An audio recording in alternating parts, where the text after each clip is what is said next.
तो कालीधर लापता film Zee5 पर स्ट्रीमिंग है आज से। और कालीधर लापता फिल्म जो है वो तमिल फिल्म केडी पर आधारित है। केडी को ही रीमेक किया गया हिंदी में। दोस्तों, इस फिल्म की कहानी की बात करूं तो इस फिल्म की कहानी एक ऐसे व्यक्ति गंगाधर की है जिसे एक रोग है एमनीसिया, और परिवार में वो सबसे कह सकते हैं कि अग्रज है, मतलब कि सबसे भाई में बड़ा है। और उनके दो भाई और हैं, और सभी लोग उनके खर्चे से तंग आकर, उनके बीमारी के खर्चे से तंग आकर उनसे छुटकारा पाना चाहते हैं। एक ऐसा भी आता है जब अस्पताल में वो भर्ती रहता है तो भाई उसको मारने का भी प्रयास करता है लेकिन विफल रहता है। ऐन मौका पर नर्स आ जाती है, लेकिन फिर वो दूसरा प्लान पर काम करता है कि इसको कुंभ मेला में छोड़ दिया जाए और भैया से छुटकारा पा लिया जाए। तो दोस्तों, बनवास फिल्म आपने हाल ही में देखा होगा जिसमें नाना पाटेकर को भी इसी तरह का वनवास दे देते हैं उनके घर वाले। तो इसमें भी कुछ कहानी की शुरुआत उसी तरह की है।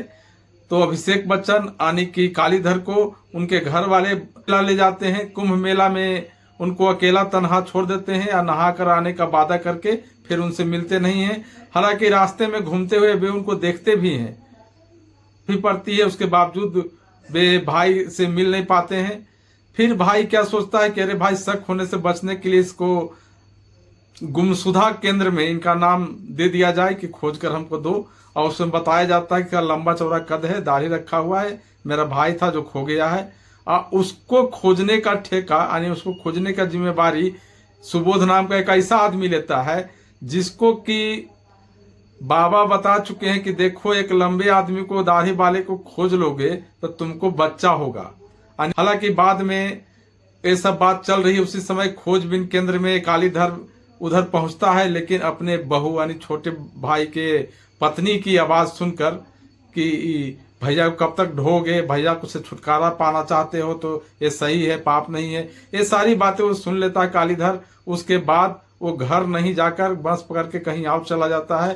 हालांकि उसके पास पैसे भी नहीं है, छिटका पुटका कुछ पैसा है, और वो खाने के लिए होटल में बैठता है। एक जगह पहुंचकर तो उसको बिरयानी का भी पैसा नहीं होता है। वो बर्तन मांजने के भी ये करता है लेकिन उसको खाना नहीं मिलता है। भूखा प्यासा कालीधर इधर उधर भटकते रहता है। तो उसी में एक बच्चा मिल जाता है, बल्लू, वो भी अनाथ है। अब होटलों के बीच अटैचमेंट बातचीत होता है। फिर दोनों किस तरह से अपने जिंदगी को आगे ले जाते हैं, आगे क्या होता है, क्या कालीधर दोबारा घर लौट कर आता है। और बता दूं कि कालीधर को घर से निकालने से पहले उसके नाम पर जितना संपत्ति है सभी का अंगूठा का निशान भी भाई ले चुका था। लेकिन इन वक्त पर क्या होता है कि उसको पता चलता है बस में ही कि वो कागज ही जल गया घर में आग लगने से, जिससे वो फिर से भाई को खोजबीन में जुट जाता है।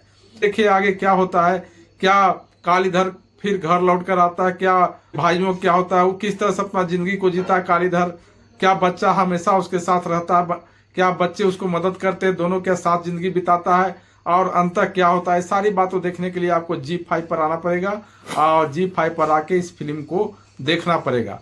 तो इस फिल्म में फर्स्ट हाफ थोड़ा धीमा रखा गया है। कहानी इस तरह चलती है कि वो आपको बोर नहीं करता है। कहानी का तार इस तरह से आगे बढ़ता है कि आपकी उत्सुकता बढ़ते ही जाती है। हालांकि कुछ लोग कंटिन्यू देखना जारी रखेंगे। दूसरी बात है कि जब बल्लू मिल जाता है तो कहानी में थोड़ा रोचकता बढ़ती है। बल्लू के आने के बाद कहानी आगे बढ़ता है, बहुत मनोरंजक हो जाता है, और फिर आप इससे जब तक खत्म नहीं होता तब तक जुड़े रहते हैं। तो एक सीन्स के बात करूं तो इसमें सब ओरिजिनल जगह पर फिल्माया गया है। इस फिल्म को वाराणसी, इलाहाबाद समेत कई जगहों पर फिल्माया गया है और ओरिजिनल लोकेशन पर इसकी शूटिंग हुई है। VFX का इस्तेमाल बहुत ही कम हुआ है। ओरिजिनल गंगा घाट, ओरिजिनल मंदिर को रखा गया है। हालांकि अभिषेक बच्चन इस सब चीज पर बहुत ध्यान देते हैं। पिछली उनकी फिल्म जो आई थी 10वीं, उसमें भी उन्होंने ओरिजिनल कारावास में, ओरिजिनल कारागार में शूटिंग करवाया था, जेल में। इसमें भी ओरिजिनल जगहों पर शूटिंग है। दूसरी करूं अगर एक्टिंग की तो कलाकार अच्छे किए हैं, लेकिन अभिषेक बच्चन इस फिल्म में एक्टिंग से उत्कृष्ट अभिनय किया है। एक जो बच्चा, उन्होंने भी बहुत ही शानदार रोल किया है। निम्रत कौल की भी एंट्री होती है, लेकिन निम्रत कौल की रोल छोटी सी है, वे अपना प्रभाव छोड़ते नजर आते हैं। तो दोस्तों, निर्देशन की बात करूं तो इस फिल्म का निर्देशन मधुमिता किए हैं। मधुमिता का निर्देशन ठीक ठाक है, कसा हुआ है। कहानी और पटकथा लिखे हैं इसमें अमितोष नागपाल, जिनकी कहानी और पटकथा रोचकता बनाए रखता है, लेकिन फिल्म में कमी खटकती है। कुछ फिल्म शुरू में धीमा है और कुछ और भी कहानी में मिसलेनियस चीज होना चाहिए, जिससे कि दर्शकों का और मनोरंजन हो सकता था। तो कहानी में थोड़ा लचीलापन और होना चाहिए था।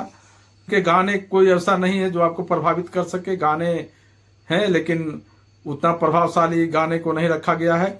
और इनकी रेटिंग 3 आउट ऑफ द 5 दूंगा। अगर आप मेरे चैनल पर नए हैं तो चैनल को सब्सक्राइब करना ना भूलें। बहुत बहुत धन्यवाद।